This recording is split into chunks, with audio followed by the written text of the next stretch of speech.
Meus irmãos, vamos então ao Evangelho de Lucas, no capítulo de número 21, nós iniciamos hoje o capítulo 21, nos aproximando já do final do Evangelho de Lucas. Lucas, capítulo de número 21.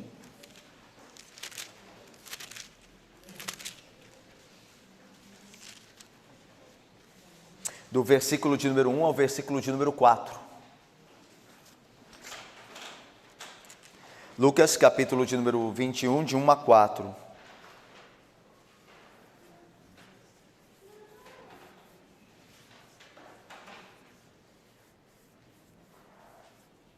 Farei a leitura, irmãos.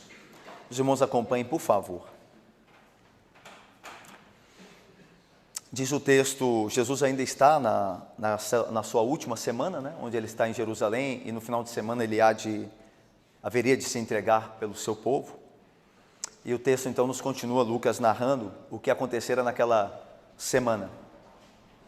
Estando Jesus a observar, viu os ricos lançarem suas ofertas no gasofilácio. Viu também certa viúva pobre lançar ali 2 pequenas moedas. E disse: verdadeiramente vos digo que esta viúva pobre deu mais do que todos.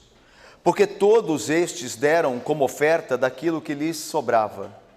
Esta, porém, da sua pobreza deu tudo o que possuía, todo o seu sustento.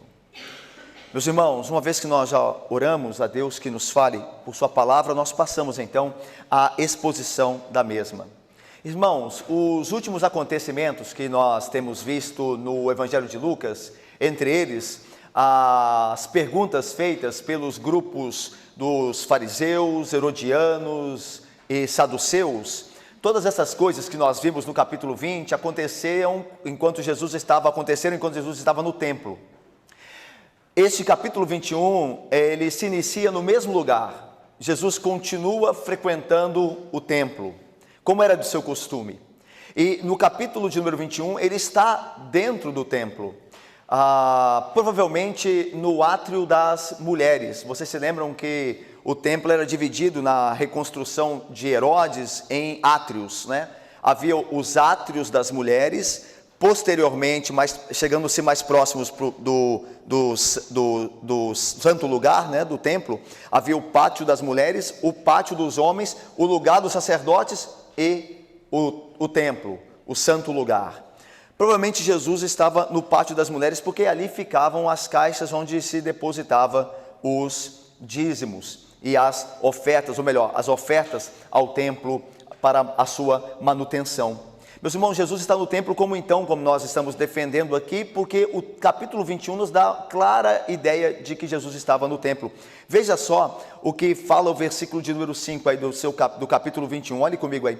Falavam alguns a respeito do templo, como estava ornado de belas pedras e dádivas. Então disse Jesus: vede estas coisas. Ou seja, Jesus está no templo, porque os discípulos dizem: olha, Senhor, veja a maravilha desta obra do templo. E Jesus vai dizer: olha, em verdade vos digo que não ficará pedra sobre pedra. Então Jesus está no templo, como prova o contexto imediato do capítulo 21. E é no templo, meus irmãos, que Jesus se encontra ali diante daqueles que ofertavam. A conexão deste trecho com o trecho anterior é dupla.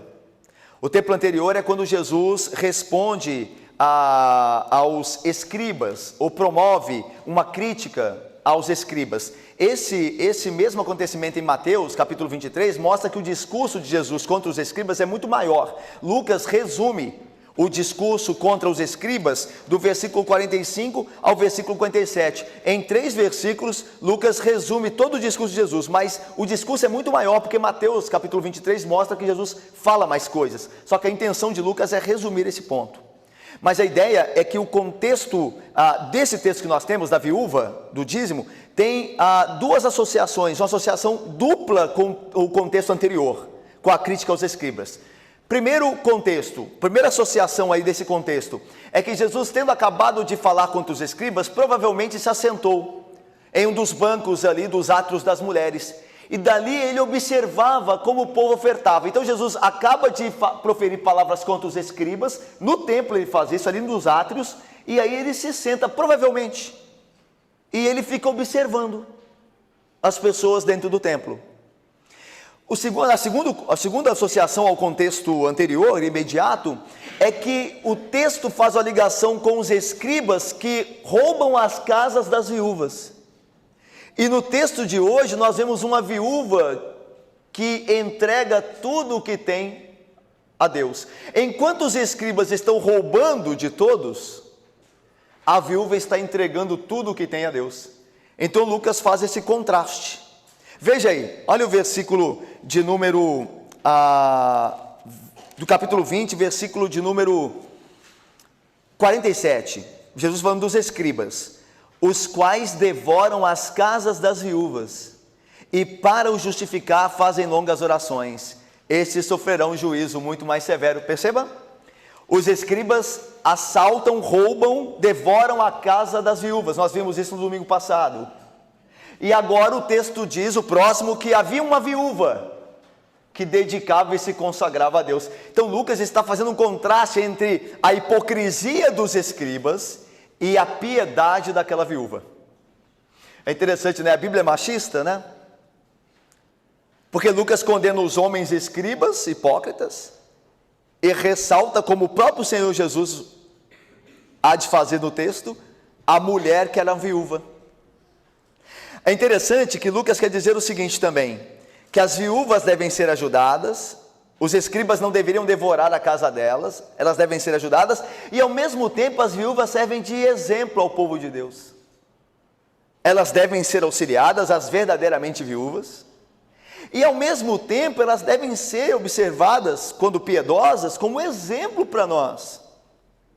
É o que Lucas está dizendo aqui, em todo o seu contexto. Agora, visto isso, essa dupla associação com o texto que precede, o texto do capítulo 21, de 1 a 4, vamos então ao texto propriamente. Olha o que diz o texto. Versículo 1. Estando Jesus a observar, viu os ricos lançarem suas ofertas no gasofilaço. Até aí, irmãos. Como nós vimos, Jesus provavelmente deveria estar no pátio das mulheres, onde ficavam ali 13 caixas, 13 arcas. Quando o adorador chegava para aproximar-se do templo, ele entrava no pátio das mulheres e haviam 13 caixas, 13 arcas, que era lugar para depositar a moeda, que era para a manutenção do serviço no templo. Então as ofertas eram depositadas ali no pátio das mulheres, nessas 13 caixas que ali ficavam. Jesus então provavelmente estava nesse pátio, porque ele está olhando as pessoas lançarem suas ofertas no gasofilácio, naquelas caixas, ok? E o texto diz mais, o texto diz que Jesus viu os ricos lançarem suas ofertas no gasofilácio. É interessante que esse relato de Lucas é também relatado, essa história também é relatada por Marcos. Marcos é o único evangelista, além de Lucas, que relata o mesmo episódio. E em Marcos, o texto nos diz que os ricos lançavam quantias muito grandes. Tanto que o texto de Marcos diz assim: assentado Jesus diante do gasofilácio, observava como o povo lançava ali o dinheiro. Ora, muitos ricos depositavam grandes quantias. Então veja só, os ricos depositavam grandes quantias. Isso é importante para nós entendermos também o texto de Lucas. Então Jesus estava observando, e naturalmente, aos ricos lançarem suas ofertas ali, não havia nada de errado, não havia nada de mal a princípio, irmãos. Tanto dízimo quanto ofertas recebem a aprovação de Jesus Cristo. Você vê que Jesus Cristo vai denunciar os ricos não por lançarem ofertas, mas por lançarem daquilo que lhes sobrava. Jesus não está condenando-os por lançar ofertas, tanto que não condenou a viúva. Pelo contrário, a chamou virtuosa. O problema aqui não é o ofertório, o problema é a intenção com qual se faz o ofertório.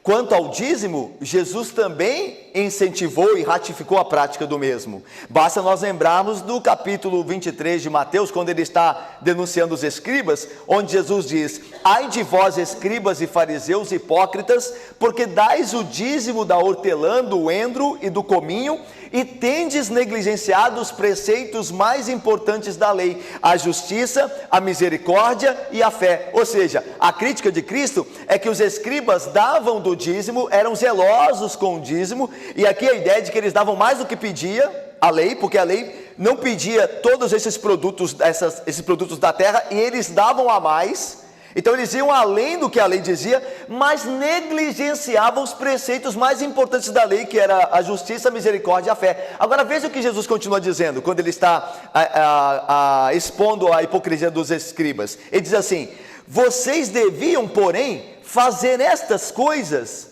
a justiça, a misericórdia e a fé, sem omitir aquelas, o dízimo, do endro, do cominho e do hortelã. Então Jesus não está dizendo assim: olha, parem de dar o dízimo e passem a praticar a misericórdia, a justiça e a fé. Jesus não está dizendo isso. Jesus está dizendo: enquanto vocês dão o dízimo, que está certo dar, vocês também exerçam a justiça, a misericórdia e a fé. Devíeis, porém, praticar estas coisas sem omitir aquelas. Então Jesus aprova tanto a oferta quanto o dízimo, mas dados com a intenção verdadeira, uma vida piedosa e grata, como nós veremos aqui. Voltando ao texto então, o problema não era os ricos colocarem suas ofertas, o problema é como eles faziam isto, ok? Veja só que Jesus continua dizendo o texto, versículo de número 2, viu também certa viúva pobre lançar ali 2 pequenas moedas, diz o texto aqui de Lucas. Então veja, Jesus está vendo 2 coisas aqui. Ele vê os ricos depositando, e aí segundo Marcos, grande quantia, e Jesus vê a viúva depositando 2 pequenas moedas. Esta moeda, essas 2 pequenas moedas, equivaliam, segundo o texto de Marcos, a um quadrante, que era uma unidade monetária entre as unidades monetárias da época. Havia o lepton, o quadrante, o assário e o denário. O denário era a maior unidade monetária, que valia mais, e o lepton era a menor unidade monetária, que valia menos. As moedas que a viúva deposita eram moedas lepton, de menor valor, porque 2 moedas lepton equivalia a um quadrante. Marcos diz assim: porém, uma viúva pobre depositou 2 pequenas moedas correspondentes a um quadrante. Então 2 leptons equivaliam a um quadrante. Lepton era uma moeda grega de bronze, era a menor unidade monetária, que valia menos, e a viúva tem 2 moedas. É difícil nós trabalharmos com moedas, o valor de moedas, porque é inconstante, né? Uma hora a moeda vale mais, outra hora a moeda vale menos. Mas para você ter uma ideia, um denário valeria, comparado ao dólar mais ou menos, há uma época atrás, valeria mais ou menos 16 centavos dólar. O lepton equivaleria a 1/4 do centavo de dólar. O denário equivaleria a 16 centavos do dólar. E o lepton a 1/4 de 1 centavo. Então era uma quantia muito pobre, muito pouca quantia, né? Uma quantia baixa, sem quase nenhum valor. E essa é a ideia que o texto quer passar. Ainda que a gente não tenha a precisão da moeda ou do valor, a ideia que o texto quer passar é: o valor das 2 moedas era ínfimo. A ideia de que não faria muita diferença para o serviço do templo aquelas 2 moedas. Esse é o ponto. Mas veja, continua o texto. Viu também Jesus certa viúva lançar ali 2 pequenas moedas. E veja o que Jesus disse. E é interessante agora que Jesus vai dizer algo. Ele vai dar o seu parecer. E antes de nós irmos à palavra de Jesus, que se encontra no versículo 3 e 4, nós temos que lembrar do que Marcos diz. Antes de Jesus proferir as palavras, Marcos vai dizer que ele chamou os seus discípulos e disse-lhes. Aí o que diz consta aqui também em Lucas. Mas Lucas não informa que Jesus chamou os discípulos antes de falar. Marcos diz que ele chama os discípulos antes. A ideia, meus irmãos, é que o exemplo daquela viúva, pela graça de Deus, era tão importante que Jesus chama os discípulos para verem o exemplo dela, para contemplarem o exemplo dela. O texto diz, lá de Marcos, no capítulo 12, versículo 43, e chamando Jesus os seus discípulos, disse-lhes, vede esta viúva. Então veja como era importantíssimo Moema, Gabriel, Fabiano, Caleb, como era importantíssimo e virtuoso que pela graça de Deus aquela viúva realizara, ao ponto de Jesus chamar os seus discípulos para junto de si, para que aprendessem pela graça de Deus com aquela atitude daquela pobre viúva. E aí o texto continua, olha o que Jesus disse, ele disse, verdadeiramente vos digo, esse verdadeiramente vos digo de Lucas é o mesmo em verdade vos digo dos outros evangelhos. E esta forma de anunciar uma palavra que Jesus costumeiramente usava, traz a ideia de chamar a atenção para algo muito importante que ele dirá. A ideia de em verdade vos digo, é como se hoje nós disséssemos assim, ó queridos, atenção, atenção no que eu vou dizer aqui, preste bem atenção, essa é a ideia do em verdade vos digo, ou verdadeiramente vos digo, é que o que Jesus vai falar é muito importante, e veja meus irmãos, tudo isso dentro de parece que nada está acontecendo, né? Uma viúva, ninguém está notando ela, a quantia que ela traz não é grande, pelo contrário, é ínfima, mas veja como Jesus chama atenção para isso. Ele chama os seus discípulos, mostrando que a ocasião é especial. Ele diz, em verdade vos digo, que essa maneira de se expressar de Cristo era sempre em momentos preciosos de ensino. Então veja, irmãos, aquela viúva provavelmente não era notada ali no templo, mas Jesus chama toda a atenção para ela, dá toda a importância para o que ela está fazendo. Nós não podemos perder isso de perspectiva. Jesus não chama atenção para os ricos, que depositavam grandes quantias, mas ele chama atenção para a viúva pobre, que estava dando tudo o que tinha, o que possuía, enquanto os ricos davam, como Jesus mostrará, daquilo que lhes sobrava. Então continua o texto, veja, ele disse, verdadeiramente vos digo, que esta viúva pobre deu mais do que todos. Meus irmãos, ela deu mais do que todos, porque deu tudo o que possuía na sua pobreza, um exercício de fé autêntica. Se alguém não é fiel no pouco, não será fiel no muito. Se alguém não dá do pouco que tem, muito menos dará quando tiver mais. A ideia aqui é que ela expressa fé confiante, fé verdadeira, porque ela está dando tudo, que ela já tem pouco, e o pouco que ela dá, que ela possui, ela entrega a Deus, então ela está confiando plenamente. Eu me lembro uma vez que, vendo alguém que era crítico dos dízimos e ofertas, dizendo que é um absurdo cobrar-se dízimo de pessoas pobres. Interessante que gostaria que essas pessoas de fato enfrentassem Jesus Cristo, que não só aprova o que a viúva faz, mas a chama de virtuosa, como um exemplo a ser seguido. É o que está acontecendo aqui.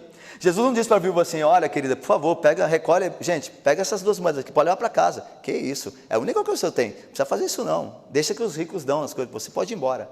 Jesus não diz isso, porque ela está dando a Deus, e quem dá a Deus, será recompensado por Deus.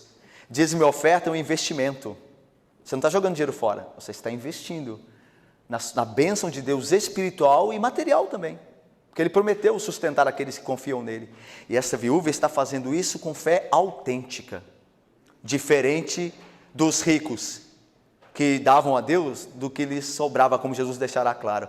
E é interessante que Jesus diz assim, esta viúva deu mais do que todos. Meus irmãos, este é um princípio não só naquele momento, em que ela dava tudo o que possuía, por isso proporcionalmente deu mais do que todos, mas um princípio que se fez real na história. Quantos crentes, irmãos, imaginem isso, quantos crentes se tornaram ofertantes e dizimistas pelo exemplo dessa mulher? Por esse texto sagrado. Quantos homens e mulheres se tornaram piedosos em relação à oferta e dízimo por causa deste exemplo? Nós não podemos perder essa perspectiva. Ela deu mais do que todos, não só pelo fato ali dela dar mais do que tudo aquilo que possuía, mas porque através do exemplo dela, muitos também deram. De certa forma, ela serviu como influência na vida de outros, pela graça de Deus, para que os outros também colaborassem. Então ela está dando muito mais do que os outros. É poderoso isso, porque um bom exemplo, segundo a graça do bom Deus, pode muito em sua eficácia, pode muito pelo poder de Deus. E aí Jesus continua, versículo 4: porque todos estes ricos deram como oferta daquilo que lhes sobrava. Diz aí, né? A ideia, meus irmãos, de Cristo aqui é que ele se agrada do ofertante depois da oferta. Os ricos deram segundo Marcos, deram uma quantia muito grande, mas a quantia muito grande para eles era nada. A viúva deu uma quantia pequena, mas para ela era tudo. Enquanto os ricos davam grandes quantias, mas para eles era nada. A ideia é que depois da oferta, Deus está preocupado com o que sobra ao ofertante. Depois da oferta, Deus vê o que sobra ao ofertante, daquilo que ele poderia dar. Então o rico dá muito, mas aquele muito para o rico é nada. É que nessas caridades que os artistas, os ricos gostam de fazer para publicarem, para que os homens saibam que eles são caridosos. Aquilo, irmãos, é nada para eles. É nada. Alguns deles deveriam ficar envergonhados das pessoas saberem que eles só deram aquilo, embora dão grandes quantias para o orçamento deles. Aquilo é como nada, aquilo é como uma esmola. Mas eles contam vantagem. Eles contam vantagem. Gostam de contar vantagem.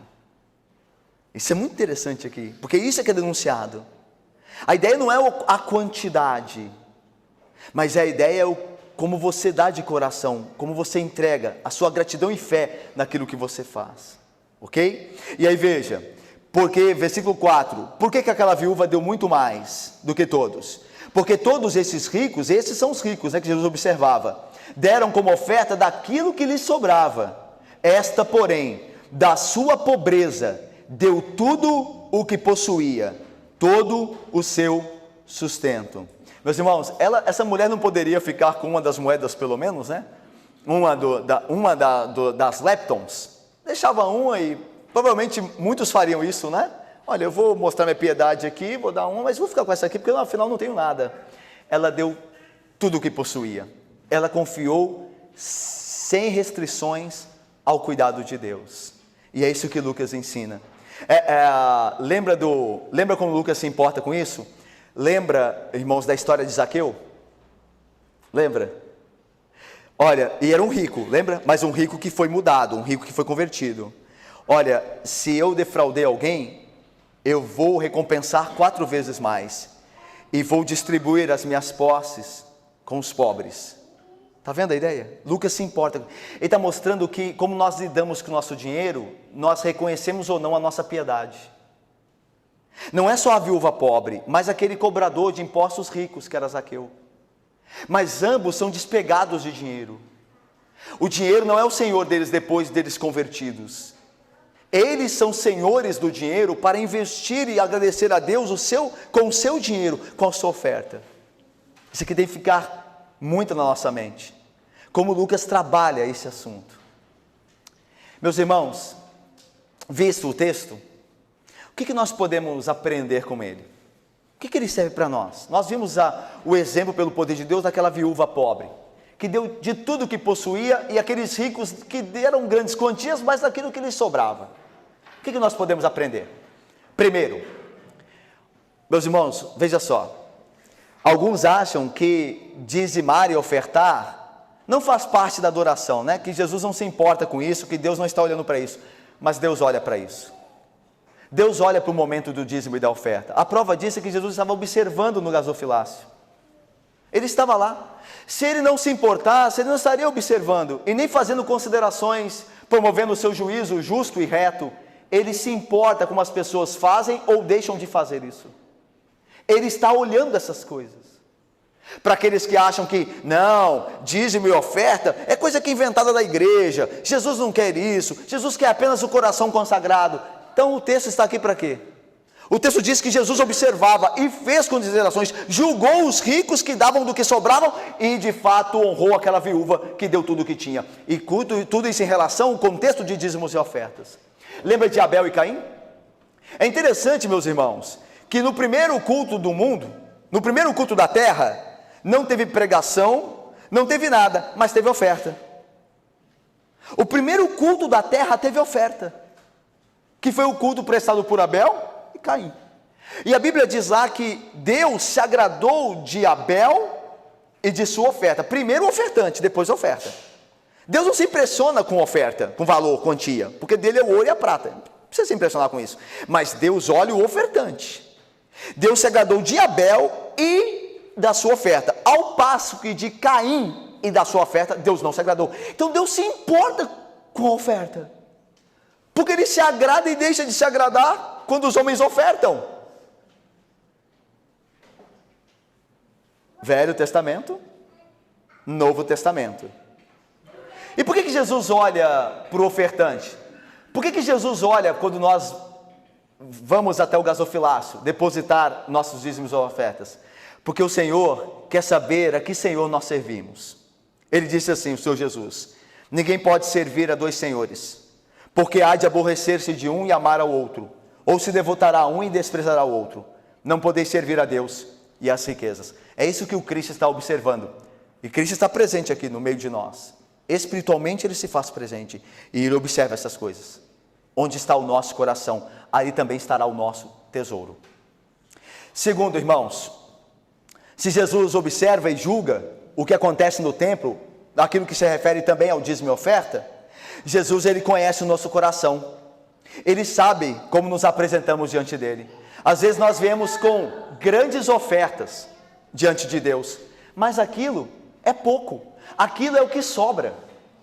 Deus não se agrada de sobras, irmãos. Deixa eu falar uma coisa para vocês e para mim, irmãos, para nós aqui. Deus não precisa da sua e da minha sobra. Não traga. Não traga. Isso é uma ofensa a Ele. É uma ofensa a Ele. Não traga. Ele não precisa. Ok? Ele não é Deus de sobra. Não precisa trazer. Não precisa trazer, sabe por quê, irmãos? Deus há de sustentar a obra dele. Meu é o ouro, minha é a prata. Tudo é dele. Vocês acham, meus irmãos, que Deus não pode sustentar a casa dele, a obra dele, o povo dele? Então, não venhamos à igreja com sobras, com esmola para Deus. Deus não é Deus de esmola, irmãos. Deus não é Deus de esmola. Não precisam dar, por favor, irmãos, nem eu nem vocês. Ok? Deus se agrada quando alguém entrega de coração. Entrega todas as coisas, a vida, o coração e aquilo que tem ao Senhor. Ok? Terceiro, como está a sua vida de ofertante e dizimista? Seu coração é agradecido? Veja, meus irmãos, não é obrigação dar dízimo, não é? Se você não der dízimo na igreja, não vai chegar na sua casa nenhum boleto de cobrança, né? Ninguém vai te levar na justiça, a igreja vai te levar na justiça, você não deu o dízimo. Não é obrigado, não é obrigação. Até porque, sabe por que não é obrigação? Porque a igreja crê, os crentes creem que Deus vai sustentar a igreja apesar de alguém não dar dízimo. Sabe quem perde quando não dá dízimo? É quem deixou de dar. A única pessoa que vai perder, a igreja não vai perder, Deus jamais perderá. A única pessoa que é prejudicada a não dar dízimo e oferta é a própria pessoa que não dá. É a própria pessoa que será prejudicada. Deus diz assim: se vocês derem o dízimo e oferta, eu repreenderei o devorador para que não vos consuma o fruto da terra. Mas se vocês não derem, o devorador devorará tudo. Às vezes pessoas guardam grandes quantias e nunca agradecem a Deus, nunca ofertam nem dizimam. Aí vem uma doença e devora todo aquele dinheiro guardado, que era para construir casa. Aí Deus envia uma doença. Se nós temos saúde e condição de guardar, olha, meus irmãos, que nós agradeçamos a Deus através também de dízimos e ofertas. Porque Deus tem nos dado saúde, Deus tem nos dado a graça de não ter que gastar nosso dinheiro com doença, com enfermidade. Ok? Você é dizimista e ofertante? Você possui um coração grato diante de Deus? Você tem retido aquilo que em gratidão você deveria dar a Deus? Essa é uma pergunta que você tem que fazer, que eu tenho que fazer. Quarto, você que é dizimista, meu irmão, e ofertante, pela graça de Deus, porque Deus opera em nós tanto querer quanto realizar. Meu irmão, você que é dizimista e ofertante, saiba que dos altos céus, você não só tem a aprovação de Jesus Cristo, já bastava. Deus se alegra com o ofertante dizimista que dá, mesmo a quantia pequena, tá? Mas que a quantia pequena para ele é tudo que ele tinha. Lembra que Deus não se importa com valores. Se alguém dá pouco, mas é tudo que tem, então Deus se agrada. O Cristo dos céus contempla isso e se agrada. Então, meu irmão, saiba que você tem a aprovação divina e que, segundo a promessa do próprio Deus, bênçãos sem medidas virão sobre a sua vida. Olha o que Jesus diz. Deus diz no Antigo Testamento: trazei todos os dízimos à casa do tesouro, para que haja mantimento na minha casa. E provai-me nisto, diz o Senhor dos Exércitos, se eu não vos abrir as janelas do céu e não derramar sobre vós bênçãos sem medida, ou bênção sem medida. Vocês já ouviram certamente isso, né? Que o único lugar que Deus se permite ser provado é nesse texto. É o único lugar da Bíblia que Deus diz assim: fazei prova de mim. É o único lugar que Deus se permite ser provado. É no dízimo e na oferta. Porque, meus irmãos, é nesse lugar que a fé é altamente provada. Porque o outro Deus do século é Mamon. São as riquezas. Então Deus nos incentiva. Ele sabe o que é difícil nós abandonarmos o Mamon, o dinheiro, a riqueza. Ele sabe que é o Deus desse século. Então Deus graciosamente permite ser provado nisso. Fazei prova de mim, tragam, e vocês verão que eu vos abençoarei sem medida. Esse é o incentivo para o crente, para o ofertante, para o dizimista. Deus aprova o que você faz. Você tem a aprovação de Jesus Cristo. E ainda mais, como se isso não só bastasse, você receberá dele bênção sem medida. Por fim, quinto, o texto nos ensina que nós devemos dar segundo a proporção daquilo que recebemos da mão do Senhor. O texto nos ensina que nós devemos dar segundo a proporção, Renata, Anésio, minha irmã Débora, André, Elidinai, minha irmã. Nós devemos dar a oferta e o dízimo, a oferta, melhor dizendo, e o dízimo segundo a proporção daquilo que Deus nos concede. Ou seja, se Deus me tem dado muito, eu darei muito ao Senhor. E se Deus tem me dado pouco, do pouco eu darei muito ao Senhor também. É segundo a proporção daquilo que Deus me dá, segundo a graça que tem me sustentado. Alguém vendo o texto não pode dizer assim: já que a mulher deu pouco, um rico vendo isso, né? Já que a mulher deu pouco e foi aprovada, eu darei pouco também e serei aprovado. Não, porque a proporção que o rico recebe é maior do que a do pobre.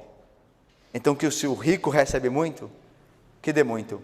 E é interessante, vocês podem pensar que eu poderia dizer se o pobre recebe pouco, que dê pouco. Não, porque a fé e a graça, a gratidão faz com que o crente superabunde naquilo que faz o Senhor. Um pobre agradecido sempre dará muito mais do que ele poderá dar. Assim também deveria fazer o rico, porque a gratidão é que deve nos mover, segundo a graça do bom Deus. Meus irmãos, Deus se importa com essas coisas. Essas coisas estão na palavra dele. Nós não somos uma igreja que vive falando de oferta. Os irmãos que frequentam aqui sabem disso. Mas nós também não podemos deixar de falar. Uma coisa é nós abusarmos dessas coisas que diz a Bíblia e cometemos pecado devorando a casa das pessoas, tirando mais do que a Bíblia ordena. Mas outro pecado é nos calarmos acerca dessas coisas. Essas coisas estão na Bíblia. Elas devem ser tratadas. Essas coisas feitas segundo a vontade de Deus e a graça dele, o agradam certamente. E recebem os que assim o fazem, bênçãos dos céus. Que Deus abençoe e nos guarde. Amém, irmãos.